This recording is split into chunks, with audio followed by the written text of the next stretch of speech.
Nobody Named Kevin podcast, episode 11. Is anyone here named Kevin?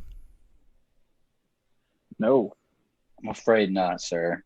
I'm not buying it. All right, so what topic do we want to lead in with? So y'all had something about the Snapchat thing that Yes. I don't know about. So educate me while y'all talk on it. So I just Clayton seems kind of passionate. I wasn't really passionate about it. It's just I saw it and it caught my eye, and it's actually kind of interesting because it reminds me of high school a little bit. So essentially the layout of it is this is something that's getting brought to the Supreme Court. So there was a high school cheerleader who I believe is a sophomore who I guess Freshman. didn't get varsity, got JV. Apparently the rule is that you're supposed to do a year of JV before you can make varsity at that school. She claims that's not real or anything like that. Well, her getting upset about that spirals into her making like a Snapchat short, I guess, that she posted on her story. She said, fuck this, fuck the school, fuck softball, fuck cheerleading, and fuck everything. To my knowledge, that is all that was said on her Snapchat. Another cheerleader in that same area screenshotted that, showed it to the coach. School took disciplinary action and kicked her off the squad. She can't participate for that year in cheerleading. Now, the argument in front of the Supreme Court is she technically did not threaten anyone, threaten the school, or a call to violence or anything like that. So the argument that's being brought to them is that the school does not have the amount of reach to do this, that this happened off campus and it has nothing to do with the school. It's not cyberbullying or anything like that. So the school has no grounds to grab and punish for this. It has nothing to do with the school except for the fact she said F all of your extracurriculars. But here's the thing, though. Did she harm anyone directly? Did she call for an act of violence? Did she bully anyone? Yeah. How many kids off campus say that exact same thing all the time? All the time. They just grabbed this from her, and now the school's punishing her for it. So I kind of agree with it that, no, the school shouldn't have that kind of reach. Because the thing is, like, where do you draw the line as far as with the digital age being off campus and not at school for the thing? Like, how far can they go with that punishment?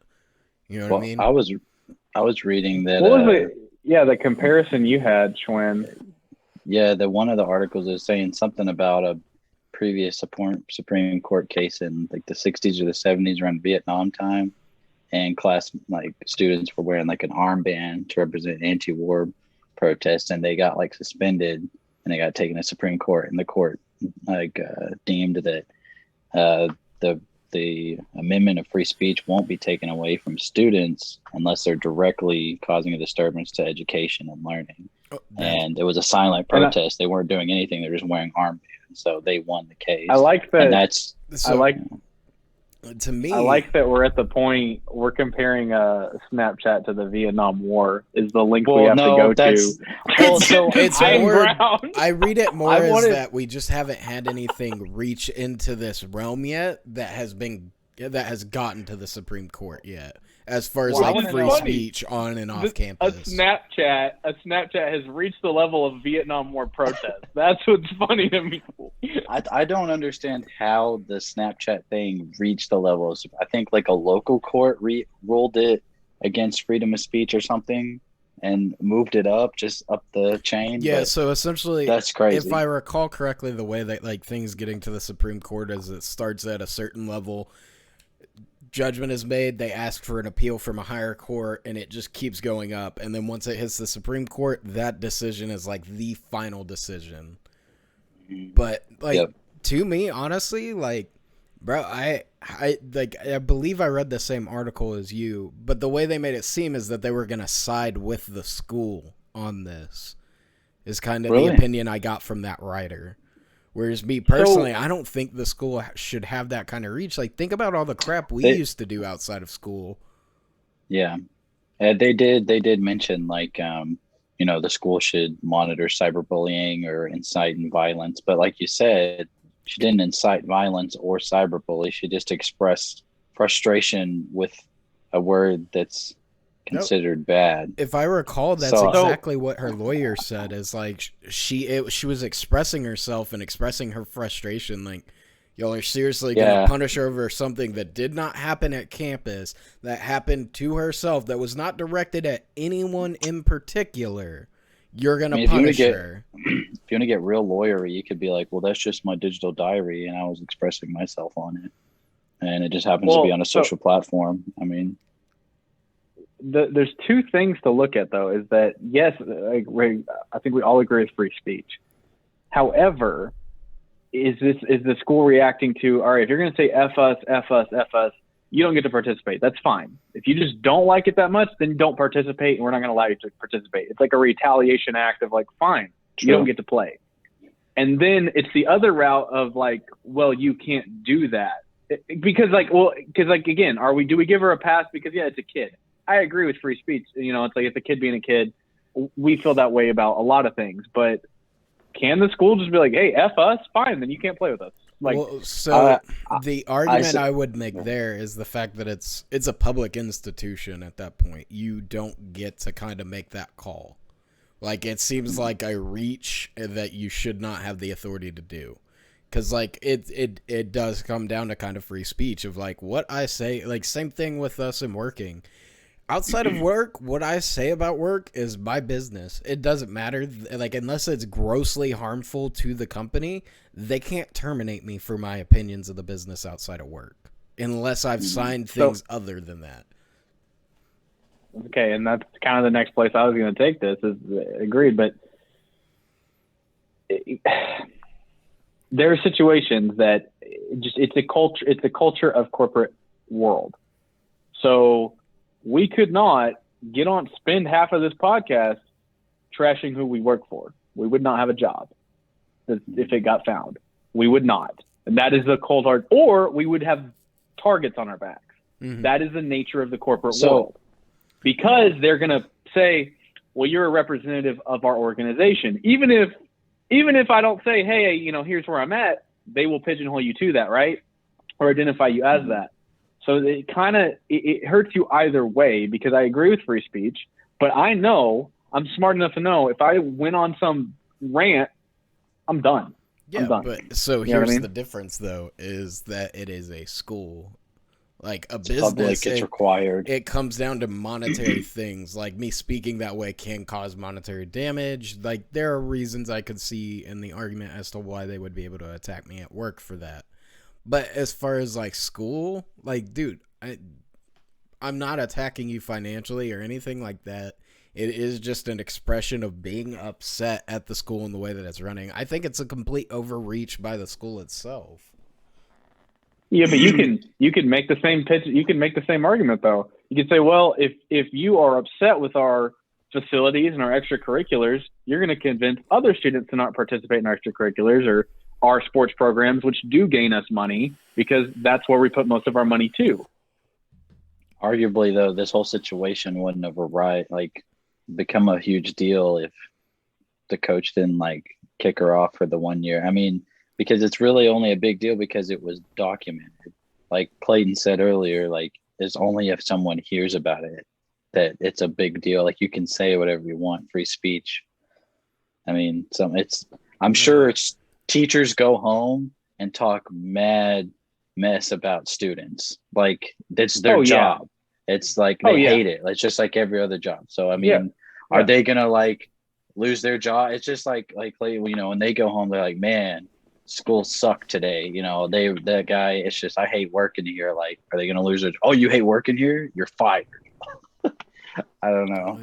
Dude, maybe that you will get targeted for. Yes, if you were to record. So if those teachers were on Snapchat, if we're sticking with Snapchat, and we're That's true. Okay, dude, Kevin in third period is such an idiot. Let me tell you, that teacher's gone. There would be a Facebook rally. There'd be a GoFundMe to get her removed, or whatever the other protest version of that is. The difference for me comes down to the fact that, one, it's a kid. it happened off campus, and it comes down to one of those things. I don't even know if she actually even directly named the school, to be honest. Probably not. Well, I'd have to look it up, but I don't even think she directly named the school. So at that point, it's like it's such an overreach to me. I mean, don't think and that it should be that way. And that's why I think this case is important, because it's going to tell us how much reach do schools actually have off campus.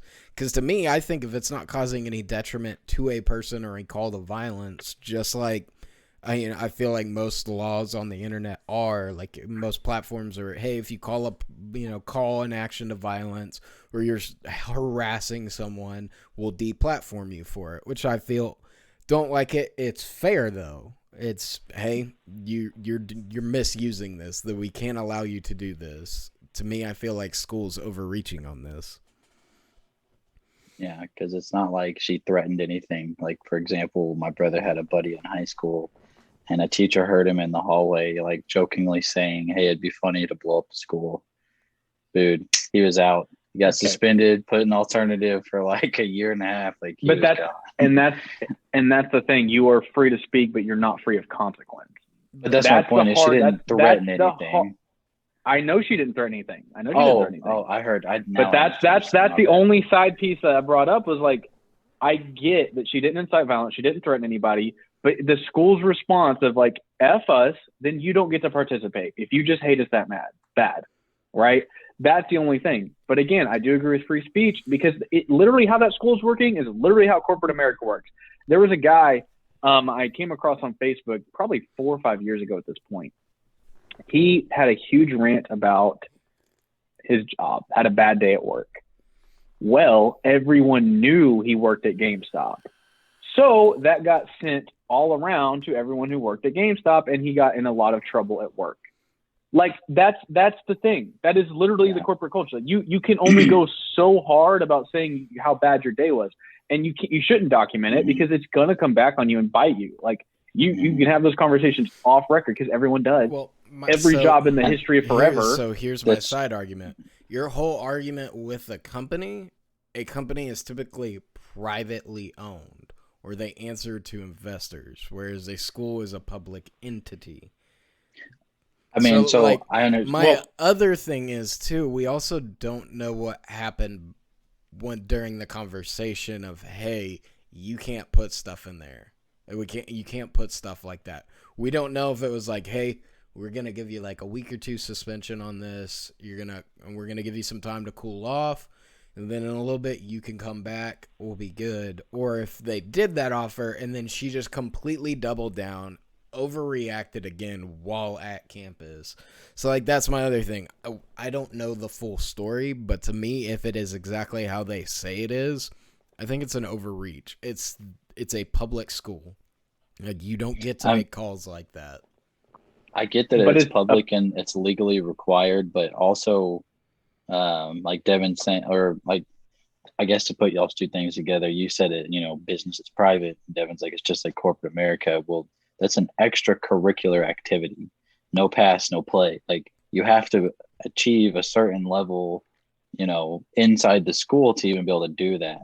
So I remember, like, if you got disciplinary action in our school, you couldn't play certain sports or go to like RTC or even go on like your whatever the smart kids did. I don't know, but you know what I mean? Like, you had to have good behavioral stuff and like a certain level of grade. Like, so my thing is though, so like here, like, and to me it just seems like such a overreach and an over punishment.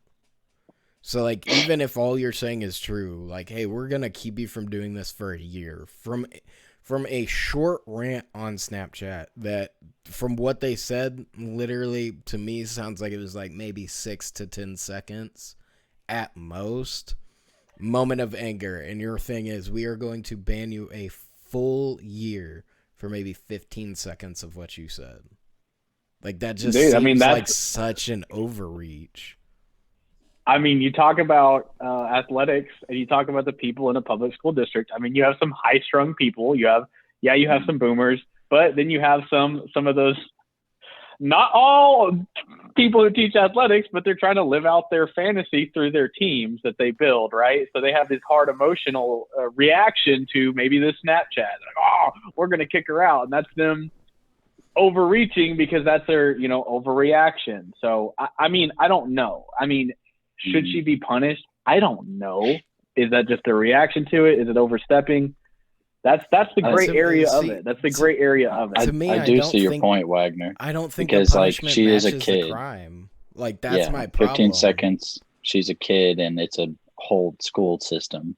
Like they could have punished her by, like Clayton said, like here's 2 weeks without it, or you're gonna go to in-school suspension for a couple days or something like that. Yeah. Okay, so if y'all had, or you have to write an apology to the coach and have a meeting with her. I think Clayton had to do that once. Yeah, you had to write an backfired on the apology teacher, to the though. teacher. It did, but I don't know. The point is that you probably did worse things than that in high school, and it didn't get taken to the Supreme Court. Like, agreed. Because I don't have a controversy as big as the Vietnam War on my record. But here's the thing. Here's this perspective. If y'all had a teenager, right? Let's say y'all have a 15-year-old in your house. And you tell them no to something, or you make a new rule in the house, and your teenagers walk around the house saying, F this house, F you, I hate these rules, whatever, F you, F you. Are you just going to be like, that's great, honey, freedom of speech? Are you going to be like, how about you come here and have a conversation? You don't get to go to your friends this weekend. So, how about you don't get to, I'm going to take away your video games for a month. Here's why this doesn't freedom work. of speech. Here's why this doesn't work. Like, once again, your household is your household, your decisions. Like you inside of a household, your speech can be tempered. Like it's different. I don't know how to describe it. Like private. I get what point you're trying to make as far as like. Okay. I feel like the free speech thing isn't a good argument, but I get what you're saying about the punishment where the kid just keeps doubling down essentially. Yeah, I do understand that. Which, but I think even then, private, so. it's also one of those things that it's like, okay, we do this. I mean, to be honest, dude. Some of the stuff I did as a kid, I should have been punished way harder for, but there's also the idea of, too, you should know your kid well enough. Like, you don't keep doubling down with them. At one point, you're just like, all right, this is how it's going to be. We're going to give you time to cool off. And understanding, as an adult, you have more length in your time. Like, I don't know how to describe it. Like, you have more levels of maturity. You have been around longer. You are supposed to be the bigger person. So that's my thing. Right. Like when it comes down to should. it, that's why I say the punishment doesn't match the crime, in my opinion. Like even in like parenting, like at a certain point, some parents will sit there and just double down and double down and double down. To me, I think you're wrong to do that. But then again, everyone has a different idea on parenting. But to me, it's like, okay, let the situation cool off. You don't have to win the argument. I mean, I want to bring up one thing, and this is a pretty loose comparison, but like, customers going into certain stores or establishments and being like, F this place and F you and F everything about this company, but they're still allowed to shop there. And they, it's like, oh, well, they spend money. Well, kids that sign up for extracurricular, you also have to invest money to get their cheerleading outfits or their football gear and all that.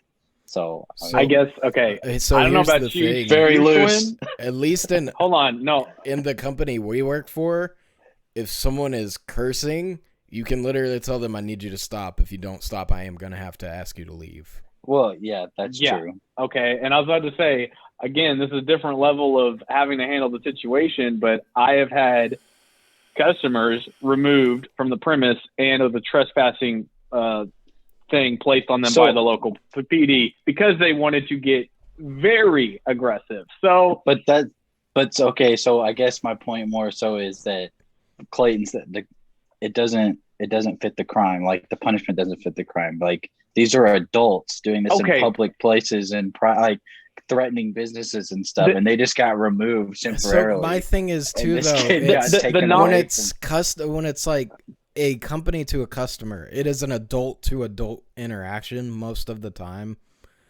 They have an adult. Like I'm sure if you go to a fast food restaurant and yell at some 16-year-old kid, they're just going to get the manager and the manager's going to handle the situation.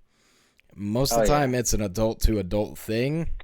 So the playing field is a little bit more even. Whereas like when it's a kid versus an adult, like there's a reason why you can't sleep with kids, and it's because that by being so mentally far apart, That's a good like turn. you can manipulate them, stuff like that. Your brain is more developed. You have more experience. You can use that in positions of power.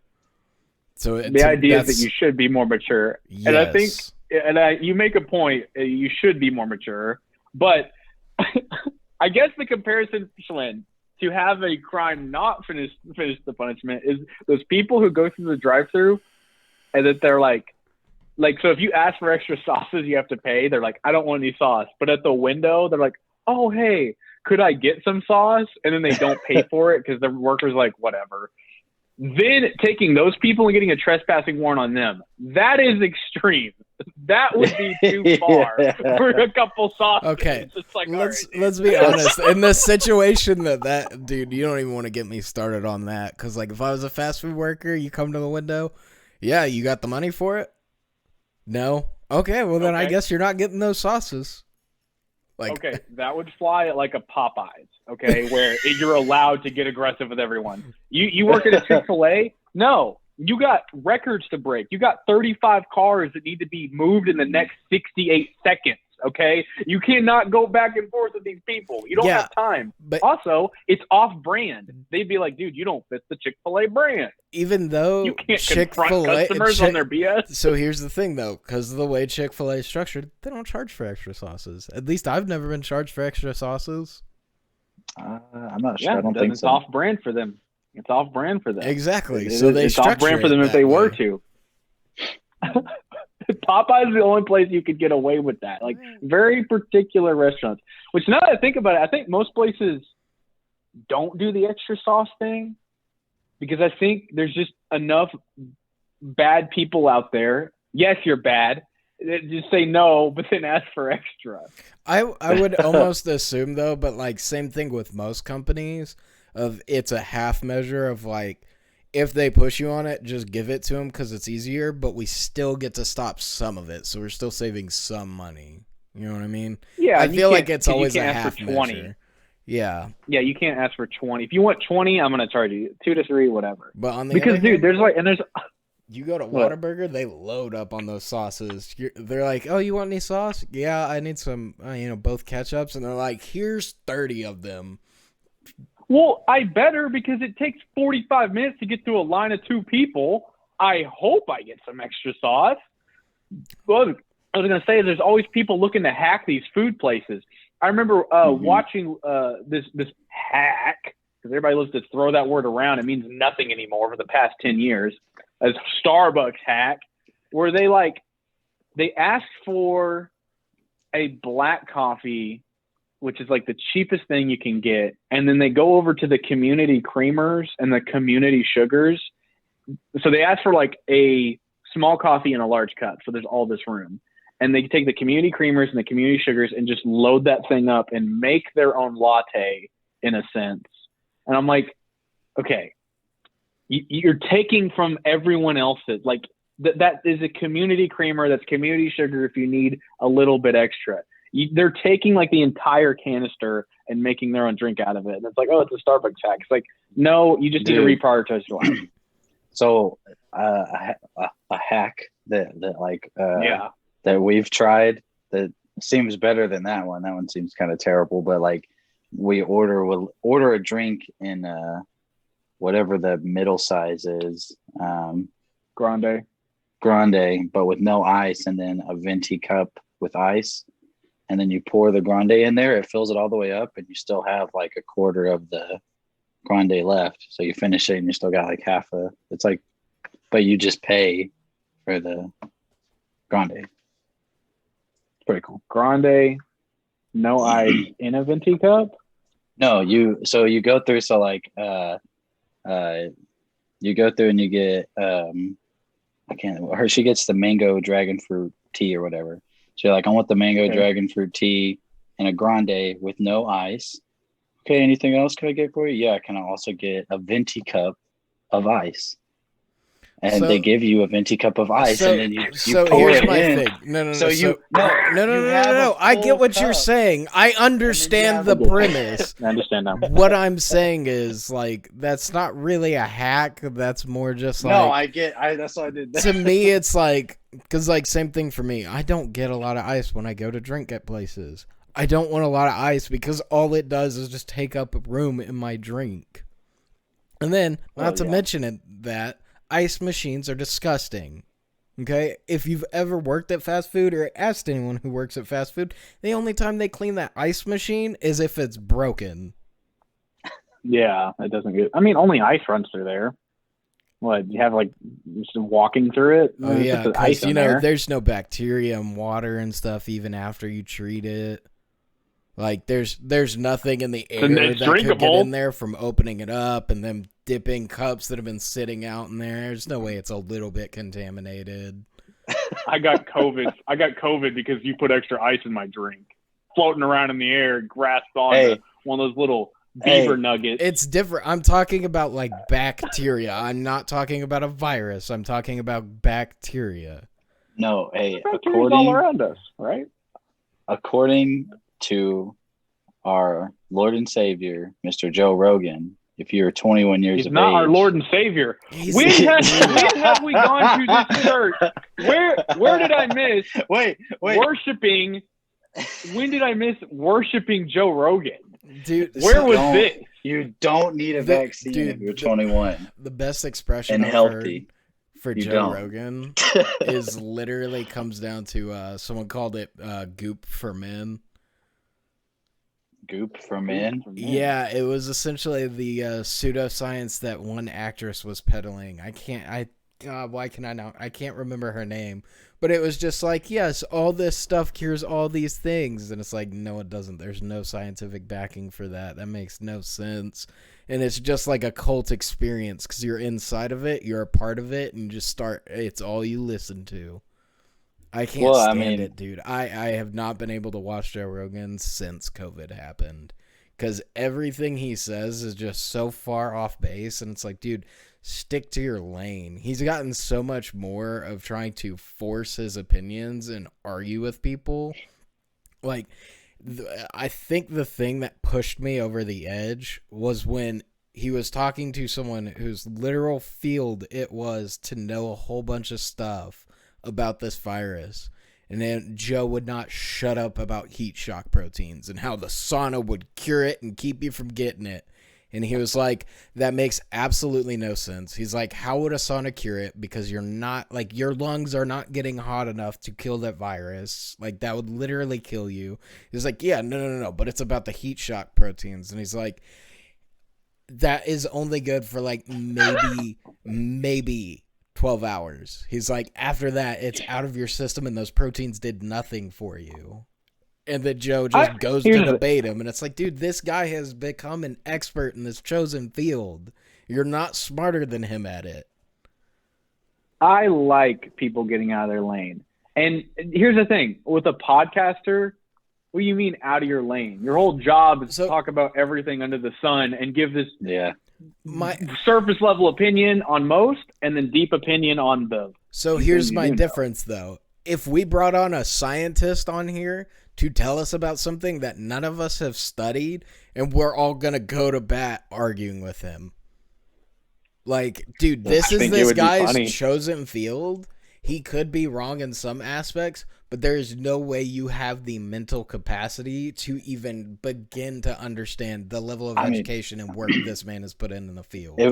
It would be like if we had on that one guy who's a billionaire trying to get into the 150 club, and he said the global cabal is real, and we tried to argue the global cabal is not real. And he's just like, yeah, it is. So Also, the idea that he's like, yeah, let me hang out with these guys. Yeah, okay. This is hypothetical world. So here's a completely different. So here's the difference between that and a scientist. This man is claiming it at the top, like he's in the billionaire. He is not working his whole life dream has not been, I'm joining the global cabal. Whereas, like, a scientist, I have spent years of dedication studying and money learning this field and understanding every aspect of it. And it's not one thing where it can be a little bit different. There's a difference of opinion. There is multiple different people in this field who all agree on this thing. And it's like, yes, this is how it works. Yeah. Very simple. He's coming with all these facts and this and that. I just have to keep arguing my feelings. I'm like, well, I don't feel that way. And then whatever he says, I just say the opposite. You just bring up the reverse, and somehow that'll create some dialogue. Like, but what if it didn't? There's a reason why. But here's the thing, though. The reason why Joe got big was because he was a self-aware idiot, where it seems like he's losing that self-awareness. Like, he's before stronger. He understood. So he's getting a bigger platform. It's like he understood that he was not the smartest guy. He would bring the smartest guy in the room to him, and he would pose questions to him to understand what he's talking about. Even if he disagrees, he would still probe questions, toss a few out. Whereas now it's just Joe trying to debate facts with these people. And that's what bugs me. Before he could get the guest to pull out and talk more, like, to me, Joe Rogan was a good interviewer. He wasn't always talking, and that was the best part about him. He would get someone to go on a 30-minute rant about their field or about a subject within their field. Whereas now it seems like that amount is changing on the scales, where he's talking more and his guests are slowly getting less talk time. Yeah, I remember those some of my favorite episodes of Jordan Peterson. Because he asked questions that I would ask, like you said, normal people question.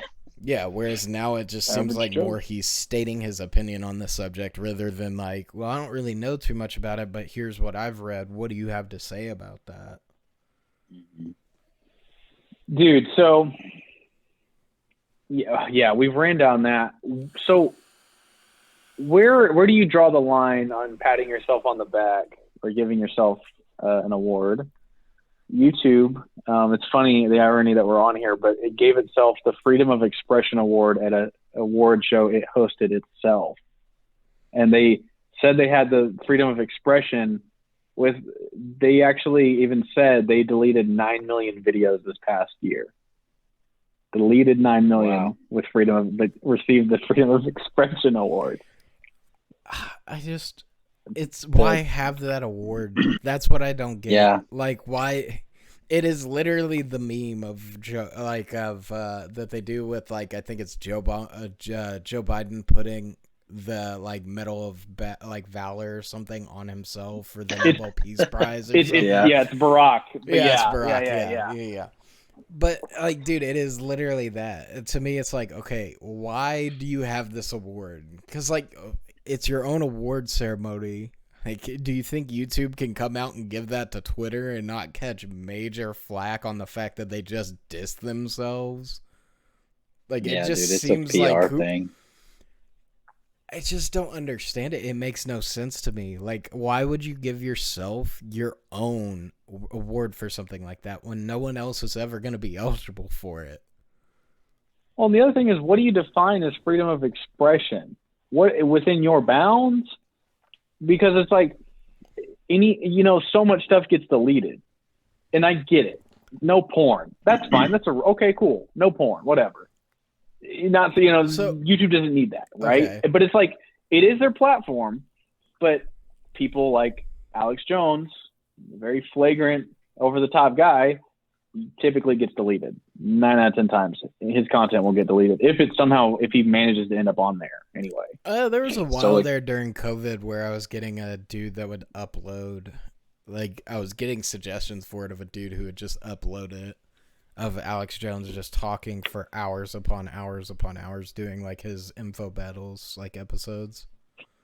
I mean, it could just be YouTube trying to jump on the fact that so many people are not trusting big tech companies right now, like with all the crap with Facebook, and then YouTube's like, hey, we're all about freedom of speech here, even though they deleted 9 million videos, but they're the biggest video platform on the network, so they're like setting their own stage basically. It's like subliminal messaging. And then if you want to, you know, challenge them about it, it just sparks controversy, which gives them PR, and it can't really be bad. I mean, even if it's bad PR, it's still good for YouTube because YouTube is Google and Google's everything. Well, Like so what? like here's my thing though, like even PR wise, like nobody's leaving YouTube. People are still Exactly. on YouTube. So Yeah. it's like it doesn't make sense that they would do it for PR things. I just don't I feel like it was just someone made a decision and did not think the decision through. Because like No, I my mean, other Oh thing no, they made had. is it for PR. I mean, yeah. my other thing they is had to for a think reason. it through Mhm. so they could talk about their freedom of expression on their platform and talk about how they deleted 9 million videos. So it's like, But what do you define as that?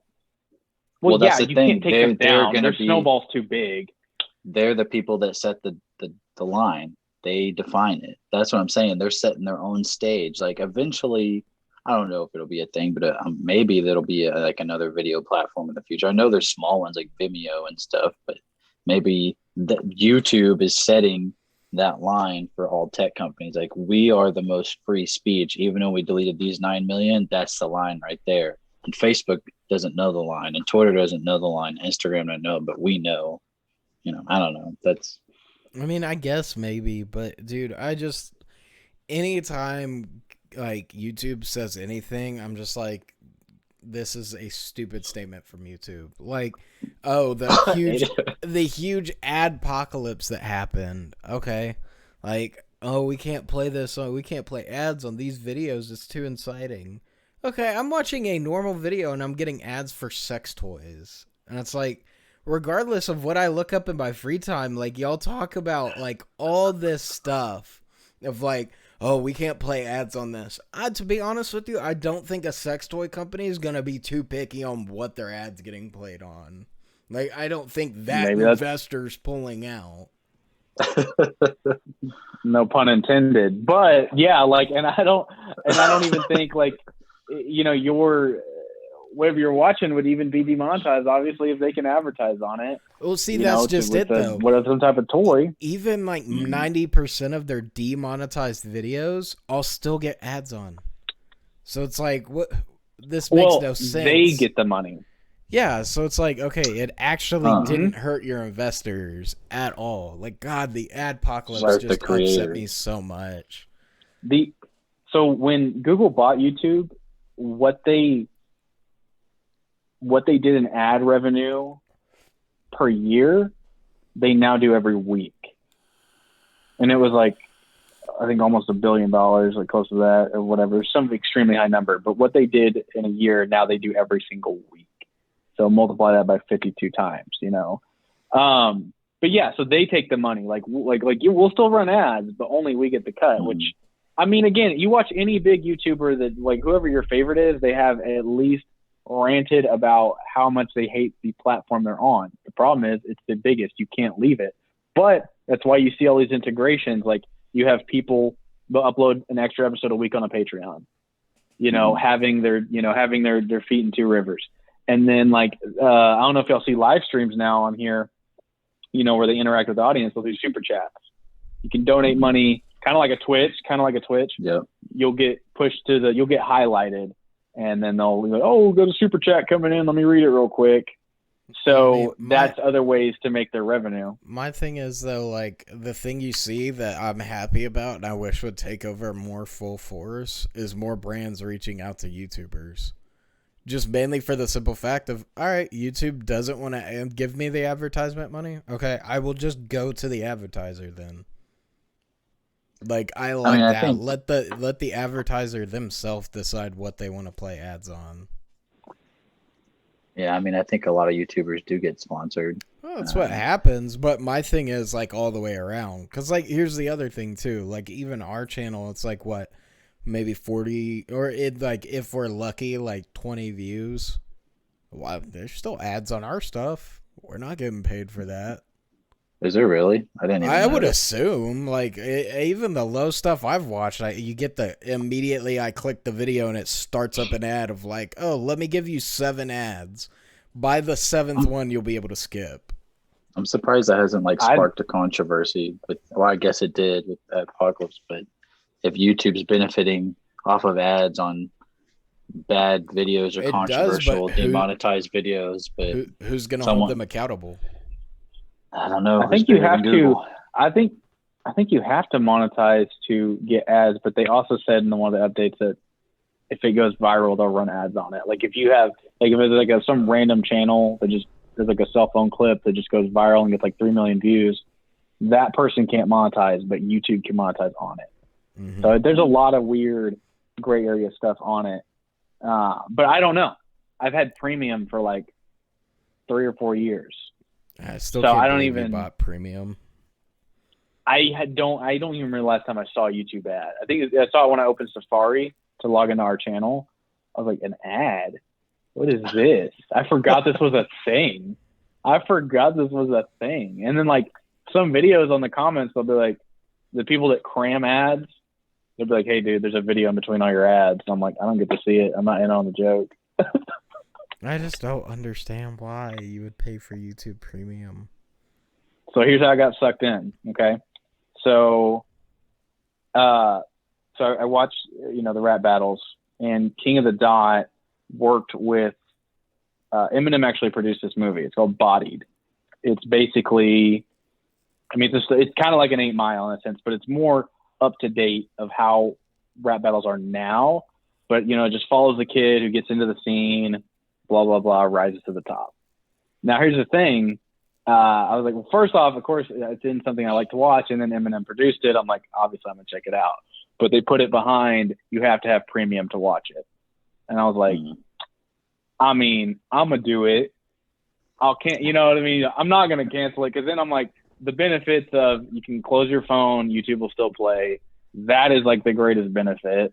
And then never had an ad again. Never. I can just watch something all the way through, or listen to all the way through. Yeah. Just get a free ad blocker. A what? Just get a free on an ad iPhone? blocker. I don't need malware on my iPhone. Matter of fact, I can't get any. I'm not talking about I do it on web browser. I'll run ad blockers and stuff like that. I have it on my PC. I don't. Yeah, like I'm I not don't trying sit to in front. sit That's the here and other be weird thing too. slammed with ads. Just I a don't. Chrome I don't extension. sit down in front of my computer. Yeah, there's a Chrome extension, but like I don't sit down in front of my computer to watch YouTube though. That's the other weird thing. I mean, I guess to a degree, that is a weird thing that happens with me. Is sometimes I would prefer to watch content on my phone rather than my TV. Like even when it comes to like a movie or TV show. And I don't know if it's because like the TV itself, like searching stuff on any TV is garbage, whereas on a phone it's very quick. And like if I'm looking up a video, it's like, all right, 2 seconds, all right, cool, got my suggestion, click, bam, I'm there, I'm watching. Whereas like on the actual like TV or a PlayStation where you're using some roundabout way to get to YouTube, it's all right, 40 million button presses because the navigation on this is garbage. Bro, if you have a smart TV, you can just swipe it up. Yeah. Well, there's that. I like my PlayStation syncs with my phone. Like I can just mirror YouTube to that, or I can just use my LG TV mirror to that, or my Apple TV mirror to that. I don't know. I mean, I'm like, there's like 30 ways to do it. Yeah. I use my phone for Netflix, Hulu, and YouTube. Like we use the controller for the TV, but not very often. Usually just to turn it on and turn it off. Like we just share from the phone. Yeah, I mean, and it's Samsung phone, and I have an Apple phone. Either way, Samsung TV. I would just prefer, like, I don't know why, but I still prefer to watch some like just content on my phone. I don't know why. Sometimes it looks better, especially in like anime, or if it's like a what is it like a DreamWorks or a Pixar. Like for some reason, when they're like so small, it looks ridiculously good. So like, I wonder if it comes down to them like ratioing it correctly. Like, what if they're building more content geared towards phones because they know that's where most of the platform for people watching is, and that's why it looks so good at that small size. But I also think it comes down to the fact too, if I'm watching something on my phone, I can lay comfortably. Whereas, like, if my TV's on the wall, like, I'm now locked into a certain way to get comfortable. Whereas with my phone, if I want to lay on my stomach and face the back of my room where my pillows are, I can do that. If I want to lay the other way, I can. If I want to lay on my side, I can. Mm-hmm. There's a lot more options, yeah. And I think we're just so used to looking down our phones all day. Like, the screen time and then how many pickups you have a day is like available data in your phone, which is it's crazy to even see. But like, yeah, well, I think we're just used to using the phone because that's where I watch pretty much everything is the phone. My TV comes on maybe once a week, if that. Like I've gone several months without turning on my TV because I don't like. Maybe there's a game I'll play, maybe. But other than that, like I considered getting rid of it because I'm like, it's just kind of like, what do I need this for at this point? Dude, you still got the same TV stand? Oh, the dresser? Yeah. Yeah, bro. That right there just shows like how much you're just like, yeah, I have those things, but they're just decoration. Like the dresser's been your TV stand for so long. I wish it would just like I could have a display art. Well, the only time I watch things on TV is if I'm watching with other people, because that's more convenient than holding the phone for everyone to see. Yeah. I don't know. I just don't like it, dude. I really can't stand watching stuff that's not on my phone. Like, I prefer to watch on my phone. I can get more comfy. Yeah, dude. Well, that and I can have my AirPods iPad. Yep. Yeah, I mean, I guess that's true. Well, what else? Don't disturb anyone and all that. Did y'all see the everyone yelling at Jake Paul when he went to the recent UFC bout? I saw like a brief actually did highlight. not. Yeah, he like apparently I don't know which fighter's like bout it was during, but the crowd was yelling, you know, like F Jake Paul, like in unison as the fight was happening, and then he got in an altercation with some fighter on the outside of the ring that was there watching. It was intense, dude. It's like the community has shunned him, and he's tried to make a way in, but they've shunned him. Even Dana White shunned him on TV. He was just like, "Yeah, we're not about that." And those pay-per-view ratings, those are. Well, I think it's more just Dana White showing like we're not here just for the money. Like we're here for the integrity of the sport as well. Yeah. Like still the weirdest thing was when they let CM Punk fight to me. Like that was weird. Who? CM Punk. He's a WWE wrestler.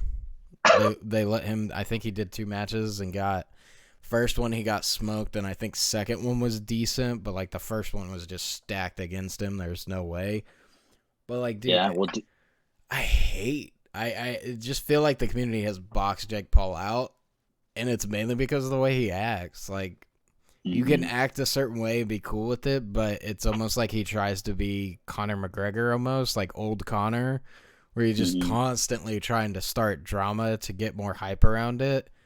And then on top of that, too, like I don't think he's making the money he's saying he's making.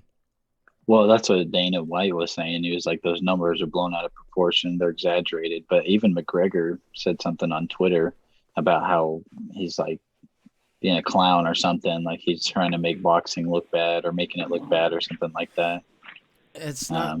I think like it's one of those things that it's like you are like when it comes to Jake Paul doing fighting, it goes until he loses. Once he loses, no one's watching anymore.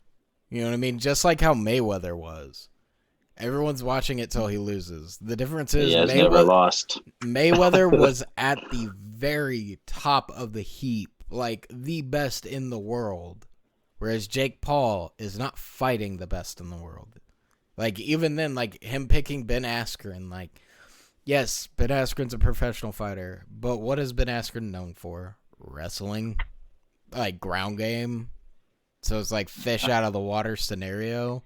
It's like it just makes no sense why anyone in the UFC would want to fight him. And on top of that, if I'm pretty sure Dana said like. Because of the way contracts are worded with the UFC, if you are on a UFC contract, Dana has to approve that. You don't get to make that decision of whether you want that fight or not.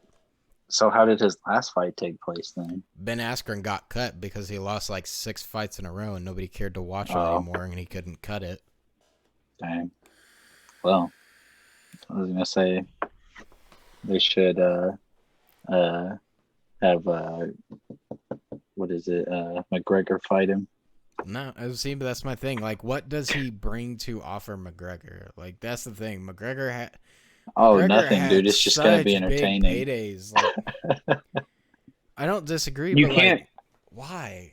Like, Well, what's so the Jake Paul incentive? put out okay. something. He was saying like the amount of money he made off the one fight is more than some UFC fighters made their whole career. And he was like, maybe Dana White should start paying the fighters what they deserve and all this other stuff. So, like, my thing is, Yeah.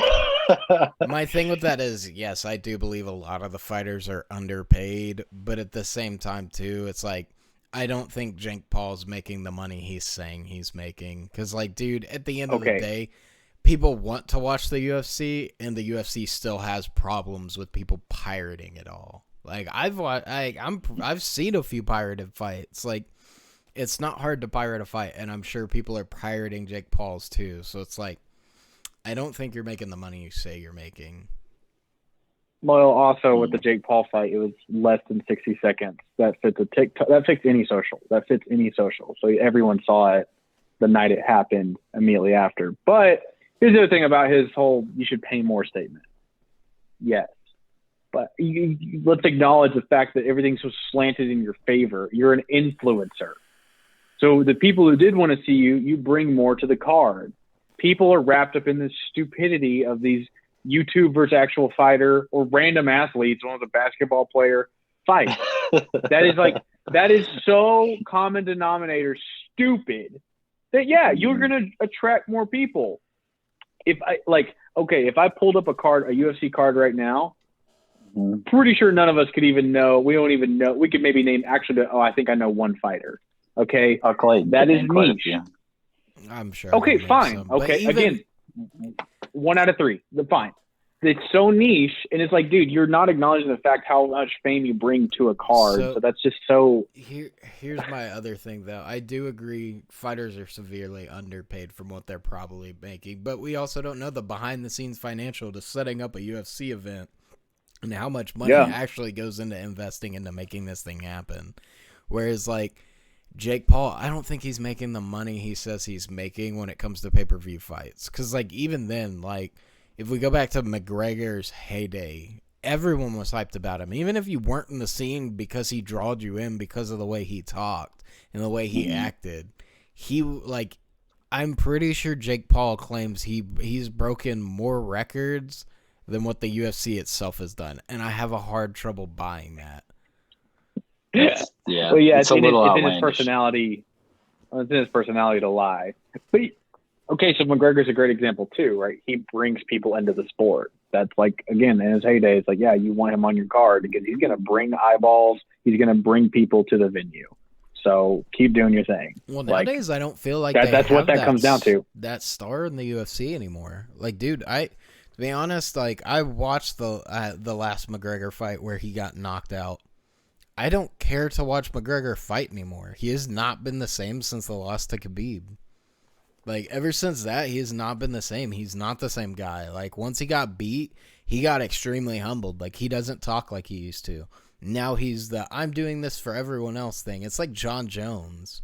Like, sorry, bud, you lost your edge. It's not there anymore. So, like, right now, like, to me, unless you're in the scene of UFC, who's the big UFC guy, right? Like, I prefer to pay attention to it, like, a little bit, but, I mean, if an outside person who somewhat looks at it doesn't know who the top guy is and who the big name is, I don't know how much draw the UFC has right now.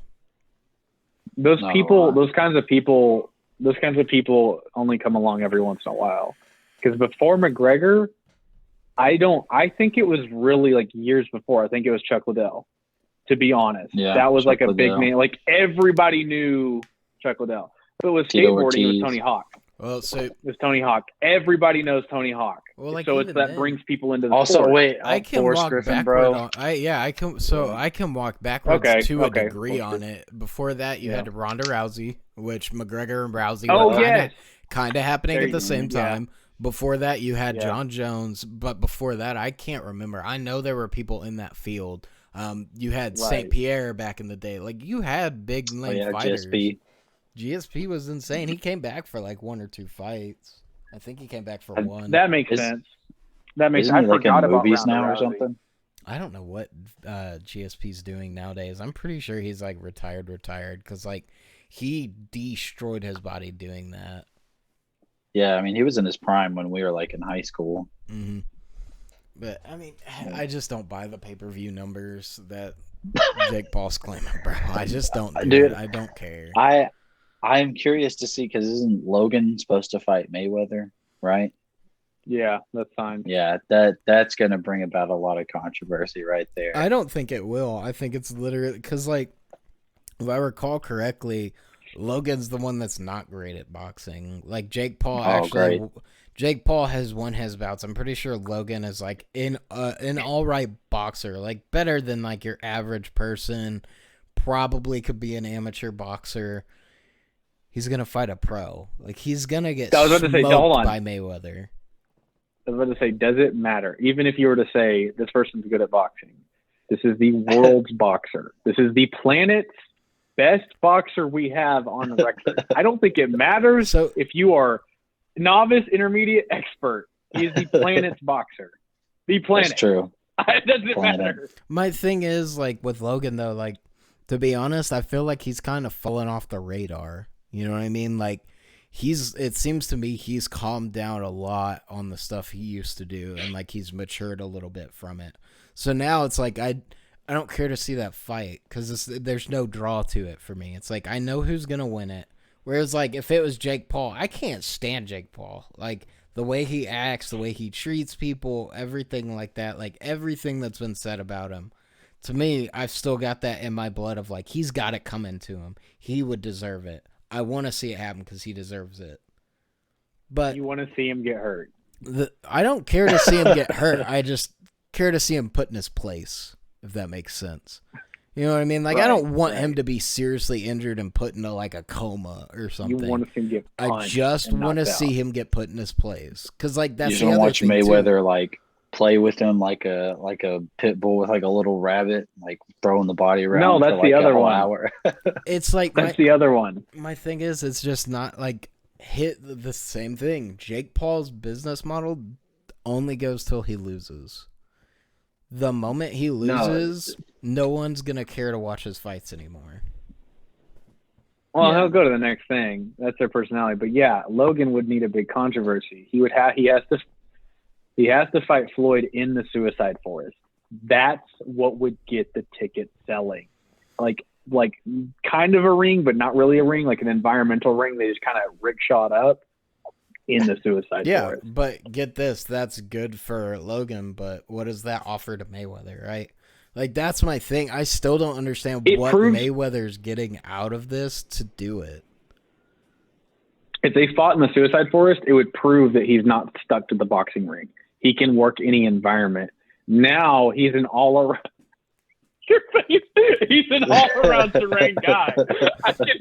Doesn't matter where we box, bro. You're going down. You and you're just like, let me find this outlandish one take that probably not even any people have. You're like, there's plenty of people who think like this.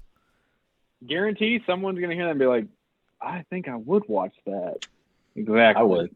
To me, that makes it. I'm not watching it, but here's my thing: I'm not watching it because of Mayweather. I'm watching it to see what Logan does in the Suicide Forest that gets him canceled again.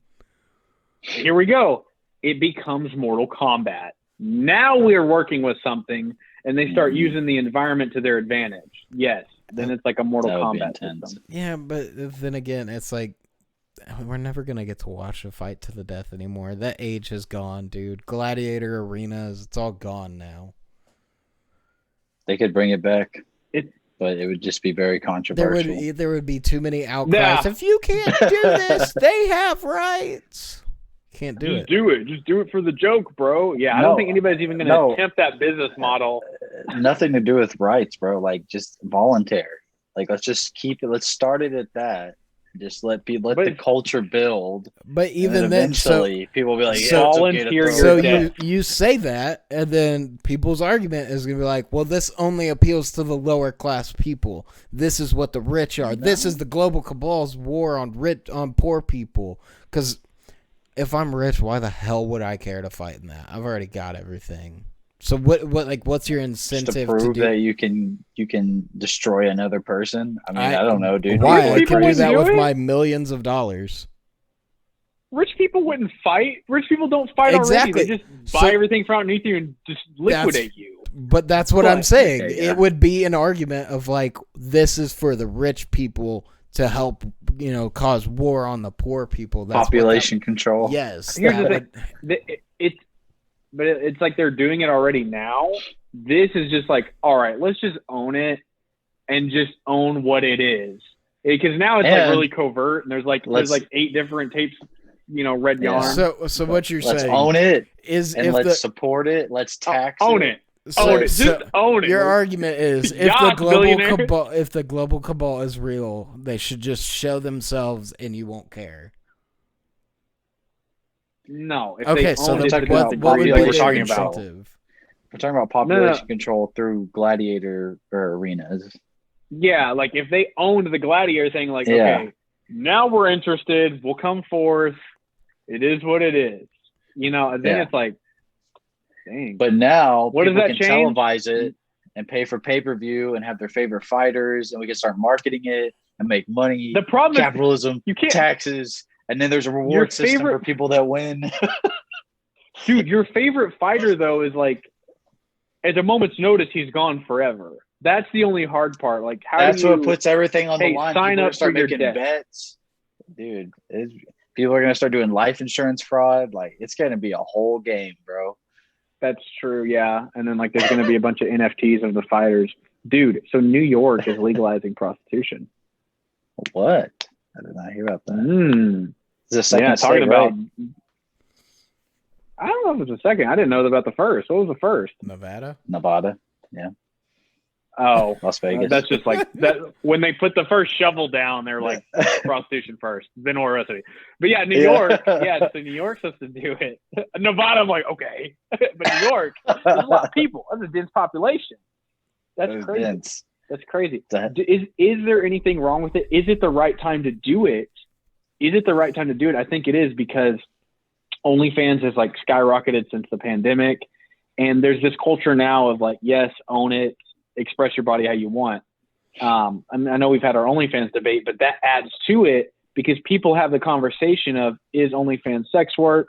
And then the other people are like, all work is sex work. So it's like, now that we've like OnlyFans is just part of our culture, we're like, yeah, let's just go with prostitution. My thing is, I don't even think it matters for that reason. Like, I don't care about any of that argument. For me, it's more beneficial to the fact that if it's legalized, the people in those fields are going to be much safer. Mainly because, like, what's the, like, kind of an emphasized thing is, well, if I'm doing illegal things and someone does something hyper illegal, well, I can't go to the cops because they're going to try me for my little thing.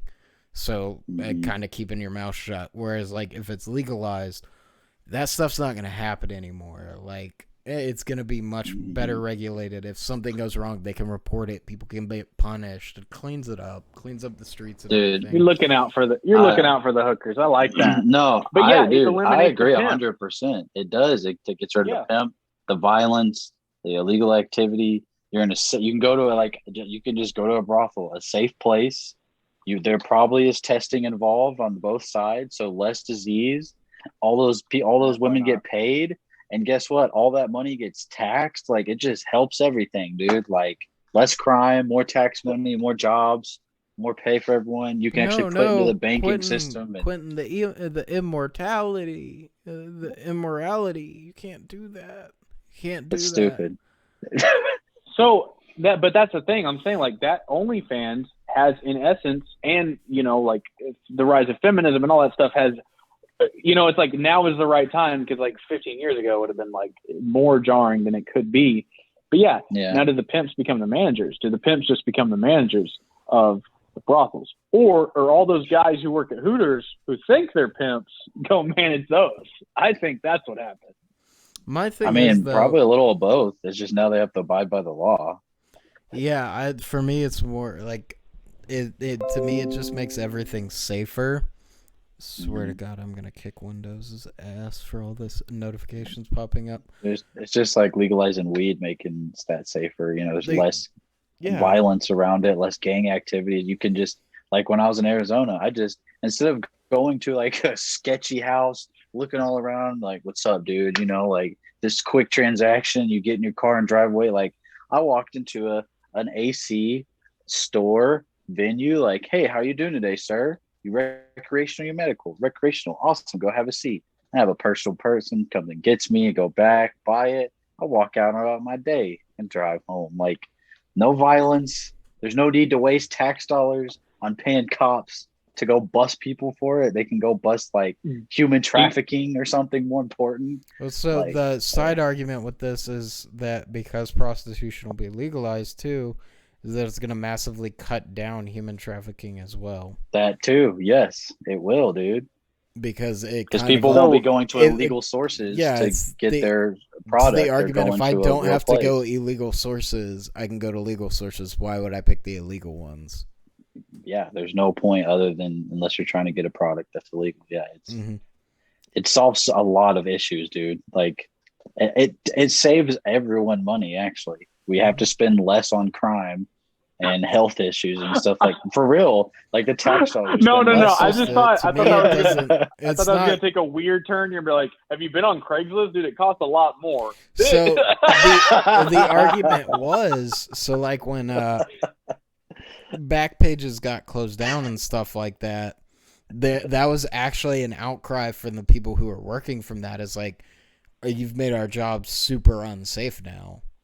Because like with back pages, there was accountability and stuff like that to it. There was like a registry or something. They migrated to Craigslist.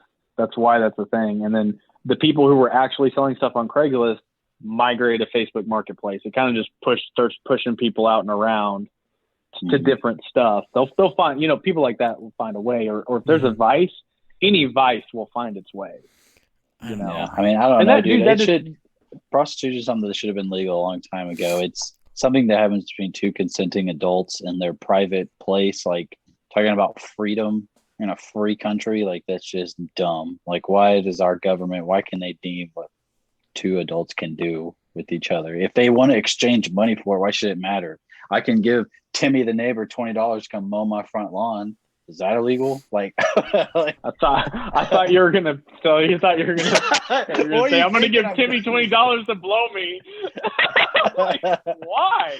Why? Why are you giving Timmy $20 to blow you, dude? No. But did that dispensary you went to, like, I think here's one of the uphill battles we have is the stigma around it still. So, like, did it give it that vibe that, like, people will be more accepting of this? Because I heard one argument many years ago that was like, until we make it look like Apple, like, it'll never be. And I'm like, dude, I get that. I get that feeling of, like, making it premier. Yeah. Yeah, it was very premier, dude, because, like, there's a greeter at the door. There's two sections in the building. You had your recreational side and your medical side. Like, the medical side, like, you had to get your stuff prescribed by a doctor, and they already have it ready. It looked like a CVS bag, like, for those people, and those people don't pay tax. Like, they just go in and out. The recreational people side, they chill and they wait. Go ahead. What are you gonna? No, that's cool. How old do you have to be to go into one of those? Do you have to be 21 or 18? 21 in Arizona, at least. I'm pretty sure 21 everywhere, but yeah. So you just go in and they're like, "This is your first time here?" And if you say yes, you just give them your ID. They, like, scan it and then make a little tag with your name, and they're like, you'll have a bud tender soon. Have a seat. And when you're chilling, like, they have this screen, and the screen will say like their prices on their different shelves of a bud, like low tier, low shelf, mid shelf, high shelf, and then their personal grow. And, like, it costs, it's like about street value on the mid shelf, and then it's like more on the higher ones. And then it shows you the state tax and Mesa tax, like, was where we were in Mesa, Arizona. It was like 23% tax, a lot of tax. But that's the upside to medical. One of the guys was telling me you can sign up for medical and you don't have to pay a tax. I think you pay like $500 a year to have a medical card. And if you're someone like me, that's definitely worth it. If you were buying it like that through the tax, yeah, it'll outweigh it. But they make it very friendly. Like, there was a lot of older people there, like older ladies and men, like probably in their, I'd say 40s, 50s, 60s. Maybe one of them was pushing 70, but they're going in there like, what are these chocolates here? Or what is this here? And, like, that's what your bud tender's for. Each one had a counter, like a section, like you were working with kind of like a doctor or whatever you say, but there was your bud tender. it's like if you walked into like a brewery and they were like, here we have all these different ones you could pick. And so like we have these chocolates, we have this and that. It was really interesting. I wonder if it can also make prostitution medical. Because I'm sure you could work it some way. Yeah, I'm sure you could work it some way. You can rig it. Yeah. That'll help decline incels. And like, dude, there's that guy, I can't remember his name. Elliot Rogers. Not a bad looking guy, but was an incel, went crazy, and like I think he either shot up a place or drove a car into a crowd of people. Because he just had those people that go on they think they're red pill, but they're going this other direction and they go incel a bit. Mm-hmm. And they just loathe women. They go crazy, dude. They go crazy. Dude, I think it could reduce a lot of violence towards women. I know this is going to sound like animalistic, but I mean, I think it could help reduce sexual aggression that obviously is predominantly male towards women in the world. Like if you could, I mean, if just any asshole could, go drop $300 and get fucked by someone, like he'd probably be a lot more chilled out about his fucking life. I don't know. I mean, I think it'd be a good thing, dude. Overall, Yep. I knew, like you said, it could be medical because I don't know if y'all have heard, but psilocybin, however you say the scientific term, mushrooms are supposed to be, I think, something like that. It's either New York or California, but they're trying to test it to be medical to help people with PTSD and stuff. So yeah, but my thing is, I don't see prostitution ever being medical. It'd be very they'll find a way, dude. They'll find a way, dude. At that point, I'm gonna prescribe you 2 hookers. Yeah, to me that doesn't. That would never happen. Like I'm sorry, that is just such a reach. I could never see it happening.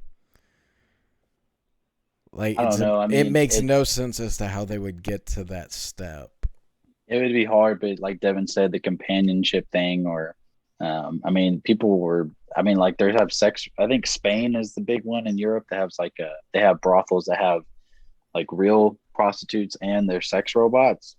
And this guy, there's a documentary on Vice. This guy was saying when the sex robots became available, he actually made more people requested those than the human robot. I mean, the human, the human women. Once again, how does that get us to medically legalized prostitution? Sorry, my point was your emotion, like the companionship. Yeah, your emotions. You could do either way. You could just be like, I require this, or I'm gonna just like Prime give you, or sorry, they give mental health days or whatever. But yeah, your emotional support whore, like your pig from last episode, emotional support whore. I mean, there you go. I don't see it ever being a medical thing at that point. You think it's such like at least in my lifetime, I don't think we'll ever see it. Just like a dog. There will be a push for it to gain more access at a lower price. So just like with the dispensaries, you can just go in and buy it, sure. But 23% tax, people push medical, more access, lower price. The argument would be, though, is like most likely, I mean, like, why? Why, like, oh, the tax is super high. Okay, well, at that point, it's like it's on that industry to do it. Like, you know what I mean? Like, they have to be able to show that there is medical benefits to this. So, you know, I'm sure someone could. It's one of those things. Dude, how do you run the study on it? You have to run a study, and you have to get someone to approve it. And to me, it's so many steps that you're never going to see it in your lifetime. No, dude, it's funny because you actually. Go ahead. Go ahead, Sean. Oh, I was just saying, like, I always see stuff like, like about the female body and like, when you have an orgasm, it releases all this endorphins and stuff, and it's healthy. Or same thing for a man, like it releases all this shit. It's better for you, and I don't know, like it's supposed to. So you to me, right. That so is. You actually opened up an argument I didn't know I even had. But because no. Okay. Oh yeah, I want to hear this. No. Whatever to all of that. Oh, it releases endorphins. Whatever. Working out does that. Can you medically get? It's healthy for you. Do you get medically cleared for that? Or I enjoy skateboarding. Doctors prescribe I don't want to pay the I don't want to pay the taxes on my skateboard. I medically need to skateboard. You know what I mean? No, it seems like a luxury. such a It's a reach. sport. Yeah, it seems like walking sex and is a jogging luxury. is free. Sex is a prescribed for that. luxury. Okay, hold on. Yeah, The skateboarding is like an natural- extreme sport. Hold on. Yeah, skateboarding is an extreme sport, and they put the warning sticker on there that you could die from skateboarding on skateboarding products. But the argument you opened up that I didn't even know I had is that you're like, well, how do you get a study? How do you do this? Literally, that industry would. Dude, the sugar companies making fake studies to keep pizzas in schools, or all sorts of Coke companies making their own studies. Dude. All it takes is that industry getting some college kids to put, those things up to your brain and to your genitals, and then they measure you before, measure you after having sex. Do like 50 guys, track them for a month, and be like, this is what it produces. Here's my side This argument. man was happier. So here's my side argument with how legalized it's been in Nevada for a very long time. Why isn't considered a medical expense there? Because it makes no sense because it makes no sense to make it a medical thing. Think about how I don't think that's why. Think about how long it's been to push for even prostitution to be legal. Think about how long that took. I'm not saying that it could never happen. I'm saying that I will never see that in my lifetime.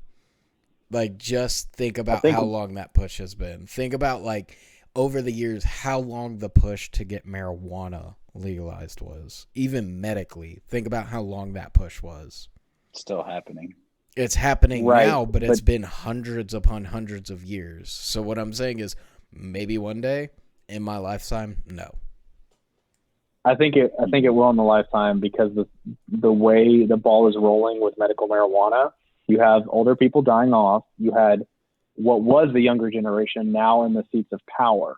That snowball is already in place, and then more states legalizing. So now you have New York. The ball gets rolling, and because of our current culture and climate, with OnlyFans and sex work and the big debate about my body, my choice, all that, the Me Too thing, all of that gets the snowball rolling harder. My thing is, though, it's not a snowball; it's a pendulum, as it's always been described. Like, to me, it's a pendulum. Eventually, that it's gonna get a hard no. Just like you weren't going to get arrested for just being gay in the streets in most places. But when it came to getting married, that was hard fought for years upon years upon years. You know what I mean? Like, yes, the pendulum swings, but to me, it swings both ways. So we're eventually going to get to that point where it's like, this is where we're saying no. Because me, honestly, if they're like, should it be medically legal? No, it shouldn't. It is a luxury. Okay? Because, like, at the end of the day, I could be like, well, medically, I need $1 million because, of all the mental anguish of not having money. It's true. So it's but they have a study on that, too. Yeah, but am I getting medical money for having mental anguish? No. You can apply for disability, yeah, and then that will give you money. However, it won't give you the amount that you need. The cap of happiness is $77,000 a year. Because after that, your basic needs are met. Any more than that is just excess. So it wouldn't be $1 million, but yeah, it is a good point. But that's my thing. Is like it's not gonna happen. Because at that point you can argue that any luxury should be covered medically, because technically luxuries provide you happiness, which means you're not going through mental anguish. Is weed not a luxury? So the side argument of weed is, though, that it apparently does help with glaucoma. It helps with all this other stuff. There's more medical things that go into it than just the mental side of it. Whereas prostitution, I don't think sex cures anything besides like a little bit of mental illness. Like, if that's how you want to word that. Oh yeah, I don't. Well, like, you get what I'm saying. Yeah. Like, there's more. There's more benefits to it. With marijuana, yeah, it's not just depression, anxiety, and you also have the hunger of I understand that cancer treatments, chronic, Mm-hmm. And all of these things started happening to have a push to make it medical, to make it legal. So once the ball gets rolling, that we want to make this medical, studies will start coming out. Here's what it cures. Here's what it helps with. So on and so forth. So that's the only reason weed has all those things, because they need something to argue with. So here's my side argument, though, You say that, but sex has been around and sex has been studied for a super long time. Mm-hmm. Like there, but not prostitution. Okay, that doesn't change what the actual act is. That's been around forever. So dude. what I'm saying is prostitution, if your argument could only be the mental side of things, because other than that, like the health benefits of normal sex, it's out there, but it's not like, oh, you doing this is going to magically, add 30 years to your life, or, you have, oh, you have a broken arm, sex will fix that. Or, you know what I mean? Like, I know that's being very hyperbolic and kind of straw-manning it, but you see what I'm getting at. Is like, sex has been around for so long. Those studies are around. There's just no evidence to it. So your only argument would be the mental side. And it being just that one benefit to me, you'll be so hard to have people stand up and be like, yes, that is worth it. It only provides one benefit. Yeah, I mean, it's definitely going to be legalized within our lifetime, I believe, but I don't know about medically. I just think it's possible to be pushed. So that's the thing I'm saying is slip it on through. I'm not saying that it's not possible. I just don't think I'll see it in my lifetime is my argument. Like, at the end of the day, is it possible? Yeah, I mean, it's always going to be possible that something could happen, but I just don't believe that it will, because, like, I feel like I'm sounding like a Republican on it when it comes to, like, it's a slippery slope. Because, like, even when I was bringing up the argument of, like, well, it to me, it's a luxury. Same thing with, like, skateboarding, right? Like, where does the line stop? Because, like, where do you draw that line? Because there's so many things you could do that can provide you endorphin hits and stuff like that to help with that mental anguish. So where do you draw the line on this is a luxury that people get to enjoy versus everybody needs this? Yeah. I mean, yeah, I see what you're saying. Doesn't solve the actual health issue physically. Like, I'm not saying that things have to solve a physical issue, but when there's so many other alternatives to that thing that can provide you happiness and stuff like that, to me, it doesn't make sense that it would need to be medical. You know what I mean? Mm-hmm. What would you set the age limit at? For prostitution? Yeah, like 18 or 21? So I was like, personally, there's getting a lot of looks tonight. So personally, I mean, we'd have to go down the rabbit hole of like how I don't agree with like tobacco age, the age you can sign up for the military. Me personally, I mean, 21 seems like a fair age to me because your brain's mostly developed at that point. I believe that you're responsible enough to understand that. But, I mean, same thing, like, you could bring up the argument of, like, how cigarettes are to the military, right? Like, oh, I mean, a kid could be 18 but can't, like, or a kid could be 18 but he can't drink. Sorry, not cigarettes, but drinking. Like, you know what I mean? Cigarettes too now, in Texas at least. So, no, there's an exemption. If you have joined the military, if you all you have to do is show your military ID. You have an exemption from it. Which I agree with that. So, mine is, like, depending on where you want to draw the line. So, like, at 18... I mean, I've argued with my coworker about this of like, I don't think you should be allowed to join the military at 18. And then he told me his story and like all the people he met in there and how it set them on the right path. And I'm like, I can agree with you to the degree, but to me, the brain's not fully developed. But the argument is, should that be there in time? You know what I mean? They also sell you the dream to get you in, you know, so there's some other predatory sales tactics to it. But It's funny you bring up what's the age limit, 18, 21, whatever, because that's the weird thing is that why do those things have temporary mind-altering benefits? Cigarette, yes, you can get addiction, you can get cancer. Alcohol, yes, you can get addicted, or you can kill someone. You know,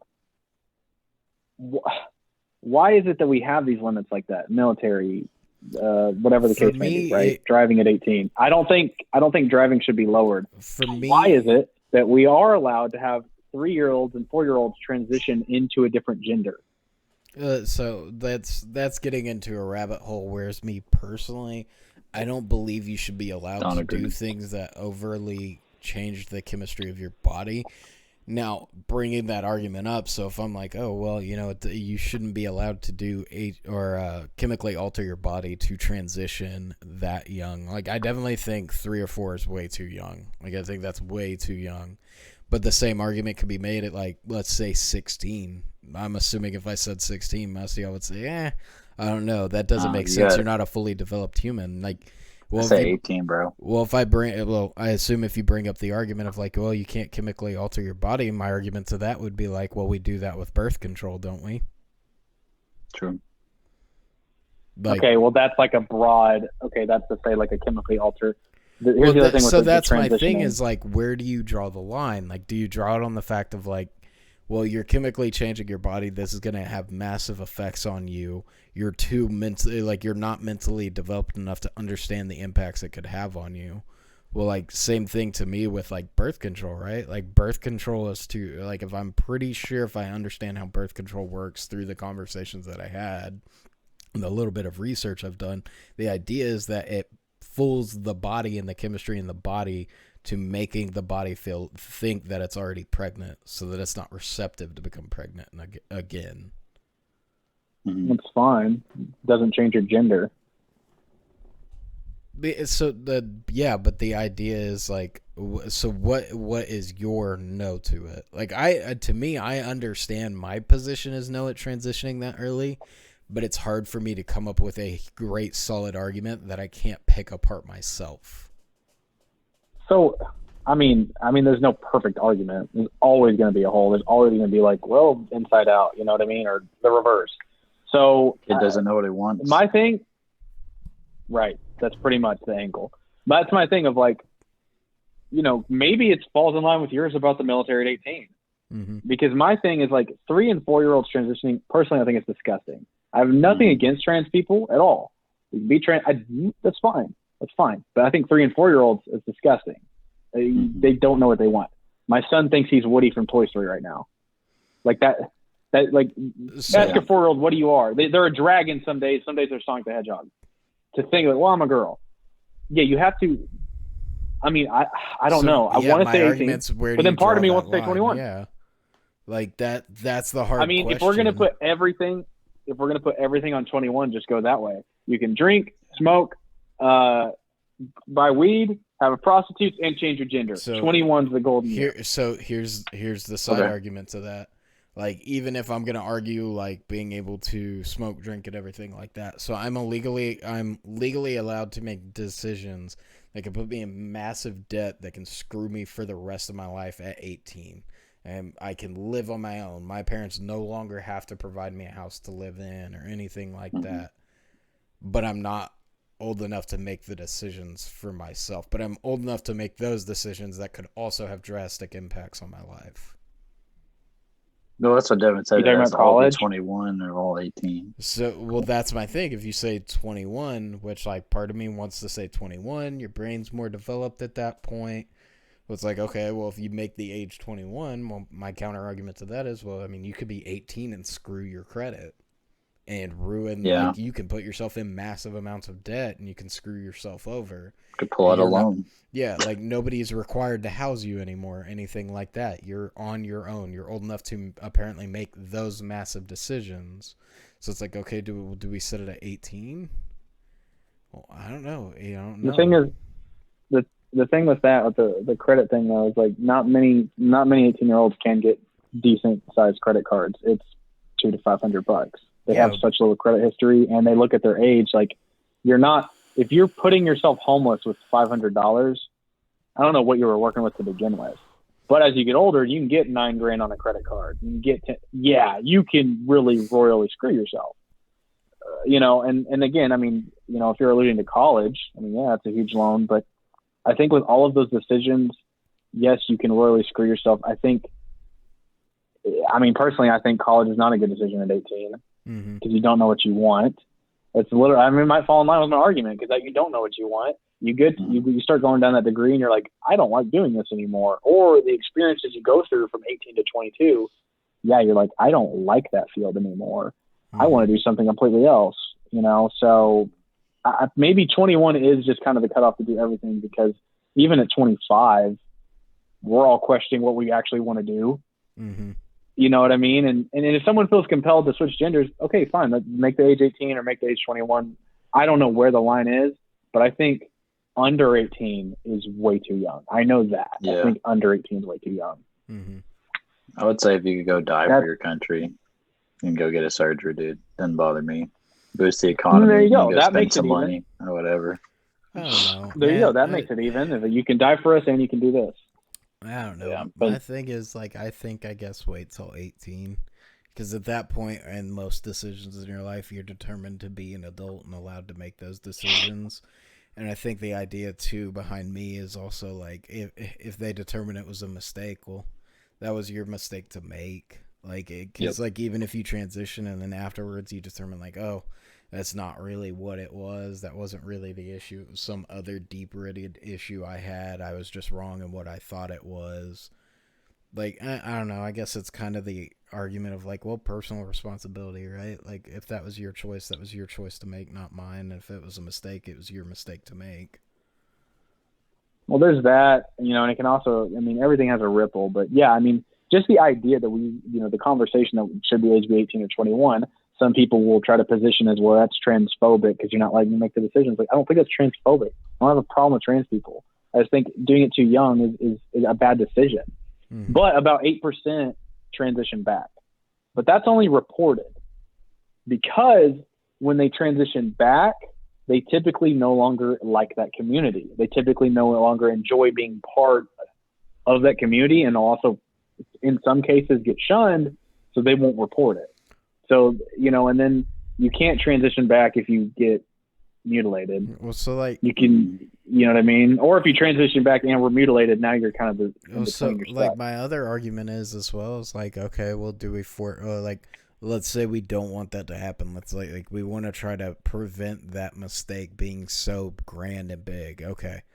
Well, you have to talk to therapists about it. And it's like, well, I don't know, man. That seems like, I get that it's different, but like they had gay conversion camps that didn't work, right? Like, yeah. I don't know. What would fix this? Like, do you have does it have to be that a doctor has to medically clear you as fit? But even then, it's like, it seems like it's putting way too much weight in the doctor's decision on that. It would need to be highly regulated. Right. What did you think about the comparison about getting like a boob job? Like that comparison, what was you're still altering your body artificially forever? To me, you can revert it if you need to. I don't know. It's kind of to a different degree. I feel like a boob job is a way different decision. It's because it's like the same as me working out. It's like you're either skinny or you have muscle. You have small tits or big tits. If I transition, I'm now a female. The entire dynamic of my life changes. The entire dynamic of anyone I interact with now changes. It's just but our whole country is based on freedom, and like if you want to do that, that's your choice. Well, why should we step in and tell someone else they can't do that? When it's nothing to do with us? They can't do that at 4. That's their no. So, I'm not saying that. I'm saying like at 18. Well, I'm saying the kids. That's disgusting. But yeah, at 18 as an adult, why? I don't think anyone should be able to say like you can't do that. Like, how does that affect me? They're spending their money. It's free. Like what? It also comes down with the fact too, like you're 18, but you're like, I'm pretty sure it's a crime to try to commit suicide. Well, that's anyone. Well, why does it matter? I'm 18. It's my decision to make, right? It's the land of freedom. I'm also someone who believes assisted suicide should be legal. So. Yeah, I don't think you understand what assisted suicide means. Assisted suicide isn't, oh, I'm having a bad day, I want to kill myself, I can go somewhere to kill myself. Assisted suicide is this person has chronic pain and stuff like that. They're allowed to. Yeah. So, like, that's what I'm saying. It's like, well, me personally, physically, I'm fine. But if I wanted to kill myself, that's a crime. Yeah. But I'm 18. Who gets charged with it? It shouldn't be my personal decision, right? So it's like the same thing. It's like, well, it's such a drastic decision. So it's like, okay, that's why people feel they have a claim as to why we need to regulate it. Because people think it's such a massive decision. And I agree, I do think it's a really big decision, but I think that's where harming anyone, though. There's no violence taking place. But if I commit suicide to myself, like on myself, I'm technically not harming anyone other than myself, unless you want to go down the argument of like the mental anguish everyone else has from it. Well, no, I mean it's the same thing as like if you are someone that harms yourself, you usually get put in a mental institution because like that's Okay, just how but we are. it's Like we don't want other humans to do that to themselves or whatever. okay. But if So you're physically changing yourself with surgery, you're not harming yourself. You're making a decision. so that's Like, that's where it comes down to a different thing, right? Is you got to think from the other side. They do believe you are harming yourself. Just like Devin said, if I transition from uh, male to female, I get the surgery to have my appendages removed. When I transition back, it's not going to be the same. It's still a massive no, decision. And that's their Yeah. So, and argument that's, is like that is a huge decision to make. I and mean, I dude, see what you brought up, Schwinn. I misinterpreted. Is it the same? You just meant you can do that at 18. That I get. Okay. If you're yeah, saying, well, you can do this at 18, then make it 18. So that's what I'm saying. Somewhere between 18 and 21 is probably the line. Don't know yeah, which, and don't know what I can base that off of. But yeah, I thought you meant is it the no? It is completely different. no, I get that, but I think it would take a hyper level of future technology that Elon Musk has not invented yet to solve a lot of these things. Like it sounds funny, but let's think about this. If we get to the point we upload consciousness, I could go to a body shop, not like a car, that's like an true. actual body shop, and be like, I want to be in a girl's body.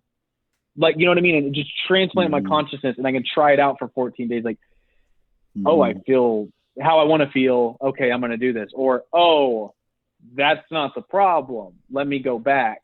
And then it doesn't have the same ramifications or like, you know what I mean? Or even just like, I want to get this tattoo, give me a body with that tattoo on it, yeah. So that would be the insane level of future technology to like, that would eventually, if that's even possible, one day fix that, which is like sci-fi. Well, I mean, that's even if it's still a problem in the future, right?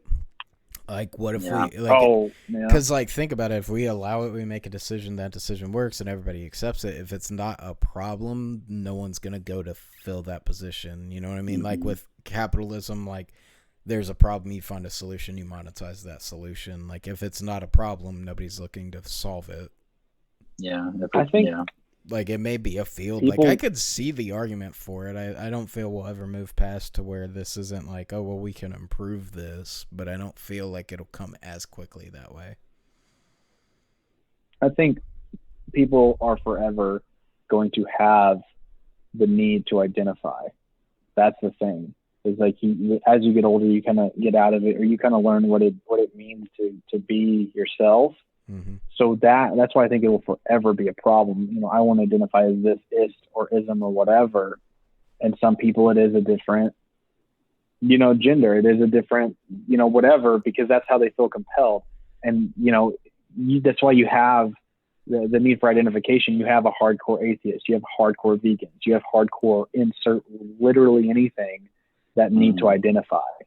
Getting people to break of that is so hard. It's a self-discovery journey because that's just some people. They're like, I identify with this, and you're not shaking me from it. Like holding onto a tree during a tsunami. You're like, this is where I'm dying right here. I ain't going nowhere. I